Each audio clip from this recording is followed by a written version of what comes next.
Jadi kita ini memang tidak terlindungi oleh HAM itu. Semua tindak tanduk kita seperti itu. Mungkin kita semua juga melakukan pelanggaran HAM. Perlu diberi kesadaran. Ya, mungkin itu pesan saya. Cobalah kembali kepada jati diri agar Pak Menteri bisa dilihat memang selama ini pejuang hak asasi manusia yang tangguh. Walaupun jadi menteri juga bukan tidak membela pemerintah, tapi mengingatkan pemerintah bahwa pembangunan dilaksanakan untuk kesejahteraan rakyat, bukan untuk menjadi penderitaan rakyat. Yang berikut dan terakhir dari fraksi PKB, Pak Mafrion. Terima kasih pimpinan, Pak Menteri yang saya hormati beserta jajaran. Sebenarnya saya senang kalau Pak Menteri pidato itu indah kata-katanya.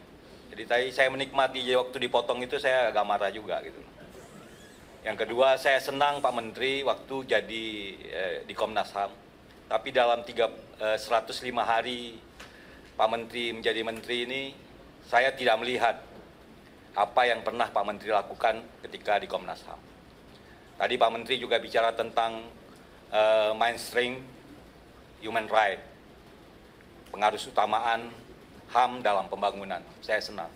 Tapi kita harus ingat dalam 5 tahun 2019-2023 ada 101 orang yang luka, 248 orang ditangkap, dan 64 orang mengalami korban psikologis akibat PSN. Jadi mainstream human right itu berkaitan sama pembangunan. Kasus yang paling hangat itu ada 2 tadi, satu sudah disampaikan teman-teman, Tony Tesar juga menyampaikan, kasus Rempang. Saya tidak melihat apa yang dilakukan Kementerian HAM terhadap kasus Rempang. Berapa yang ditangkap? Berapa yang ditersangkakan? Nenek-nenek umur 64 tahun hari ini ditersangkakan. Oke, tadi disampaikan, kalau saya bicara sebagai Menteri HAM, itu akan mempengaruhi perusahaan besar di listing bursanya. Kan saya tidak bicara Bapak harus menyerang MEG. Saya mau Bapak melindungi masyarakat yang hari ini dipindahkan. Pernah nggak kita membayangkan kalau kampung kita, kampung di mana kita tinggal, bertahun-tahun secara turun-temurun, datang orang hari ini mau suruh kita pindah. Apa itu bisa diterima secara akal sehat? Saya mau Pak Menteri coba kembali kepada hadrat jati diri yang sebenarnya. Sekarang saya lihat tadi Pak Menteri menjelaskan ada yang 7, 8, 9. Tapi kalau itu hanya omong, bagaimana? Hari ini pelanggaran HAM itu dibiayai sama APBN. Iya kan? 36 kasus polisi di belakangnya. 30 kasus pemerintah daerah. 48 kasus TNI. Semua harus. Rempang dipindahkan, bangun rumahnya APBN. Yang datang di situ aparat pemerintah. Jadi coba kita tidak suruh Pak Menteri bahwa akan ada perusahaan besar menjadi bangkrut, tidak. Kita tidak suruh itu. Kita senang perusahaan besar itu ada. Tapi kalau memindahkan orang satu pulau yang luasnya 17.000 lalu orang semua disuruh pindah, itu pembangunan apa namanya itu? PSN apa namanya? Saya minta Pak Menteri punya ini. Beberapa kali saya menyampaikan pesan kepada Pak Wamen. Cobalah, mungkin lihat saja mereka senang. Coba pergi ke sana. Pergilah ke sana lihat. Dengarkan apa yang mereka katakan. Atau Kementerian HAM ini menjadi penengah antara masyarakat dengan menjadi penengah.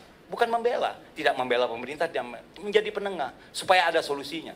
Sehingga apa yang Pak Menteri inginkan, apa yang diinginkan di dalam RPJM, bahwa indeks hak asasi manusia itu dari 275 menjadi 285 dalam 5 tahun itu bisa tercapai. Indeks kita turun semua sekarang, semuanya turun. Indeks apa yang bagus? Nggak ada, turun 1%, turun berapa persen, turun semua. Indeksnya turun semua.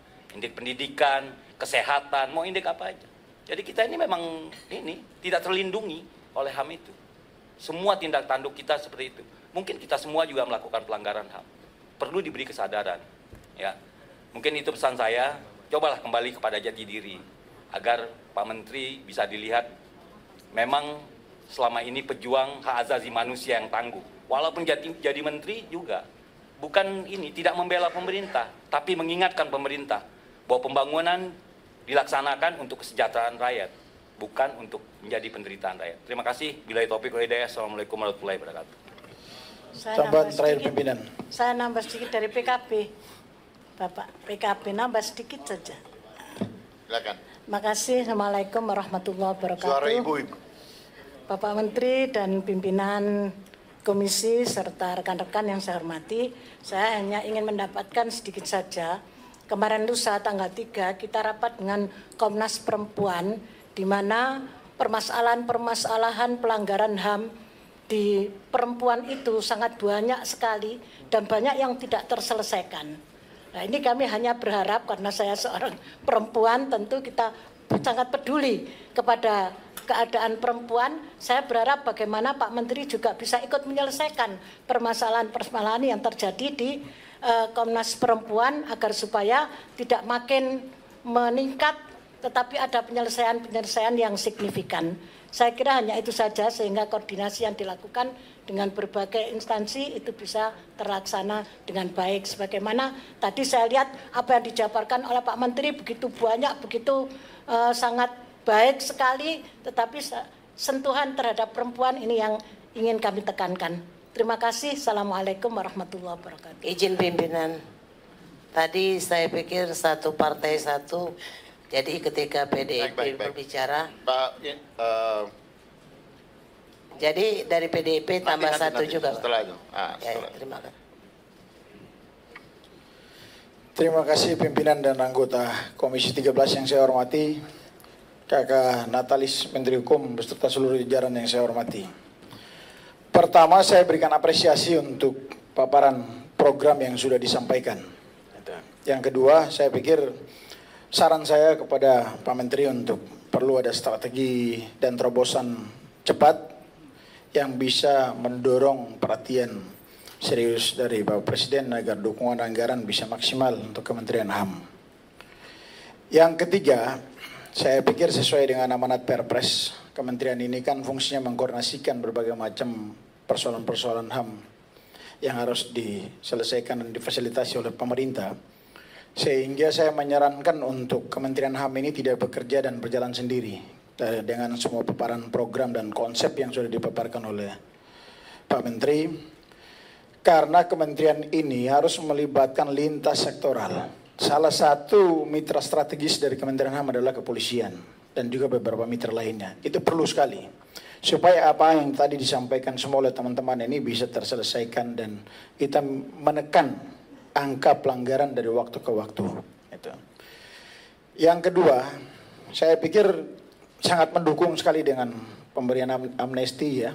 Itu sangat baik ya, karena lapas kita di seluruh Indonesia over capacity dan luar biasa. Itu bahkan kalau kita lihat pun sangat tidak manusiawi juga daya tampung kita di lapas-lapas maupun rutan-rutan yang sementara terproses dalam putusan kasus-kasus yang masih sedang dalam proses persidangan itu.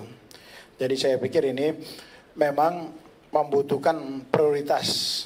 Di tahun ini mungkin ada prioritas program yang perlu mendapat terobosan dari Pak Menteri, itu perlu sekali kita dukung dari sisi anggaran, tapi juga dari sisi kolaborasi, itu sinergitas yang harus dibangun. Karena saya rasa tidak ada jalan lain untuk menyelesaikan masalah HAM kalau Kementerian HAM berdiri sendiri.